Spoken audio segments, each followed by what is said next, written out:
প্রতিবার 21শে জুলাইয়ের আগে দেখা যায় যে বিজেপি একটা মাস্টার স্ট্রোক দেয়। এবারে প্রধানমন্ত্রী আসছেন দুর্গাপুরে, তো সেটা নিয়েও তৃণমূল বলছে যে যতবারই আসুক না কেন এরা কিছু করতে পারবে না।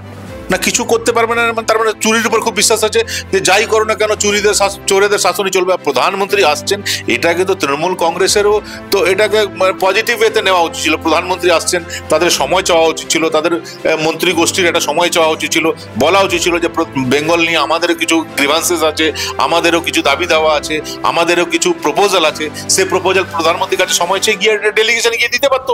এটা না করে দেশের প্রধানমন্ত্রী, তিনি তো পাকিস্তানের প্রধানমন্ত্রী আসছেন না বা বাংলাদেশের প্রধানমন্ত্রী আসছে না, আমাদের দেশের প্রধানমন্ত্রী আমাদের রাজ্যে আসছেন, তাকে স্বাগত জানিয়ে এবং বাংলার উন্নয়নের জন্য কিছু প্রস্তাব যদি আছে সেটা ওনার সামনে প্লেস না করে এটাকে কি বলবো দলীয় রাজনীতি উঠতে পারছে না তৃণমূল কংগ্রেস এবং এটাকে ব্যঙ্গ করছে। কিন্তু এসব করে লাভ হবে না। প্রধানমন্ত্রী দেশের প্রধানমন্ত্রী এবং বাংলাতেও যে কাজ তৃণমূল কংগ্রেস সরকার করছে না, পশ্চিমবঙ্গ সরকার করছে না, সে কাজ প্রধানমন্ত্রীর হাত ধরে এখানে হবে। আমাদের লক্ষ্যই হলো শিল্পায়ন এবং আগামী দিনে প্রধানমন্ত্রীদের হাত ধরেই পশ্চিমবঙ্গে আবার শিল্পায়ন আরম্ভ হবে।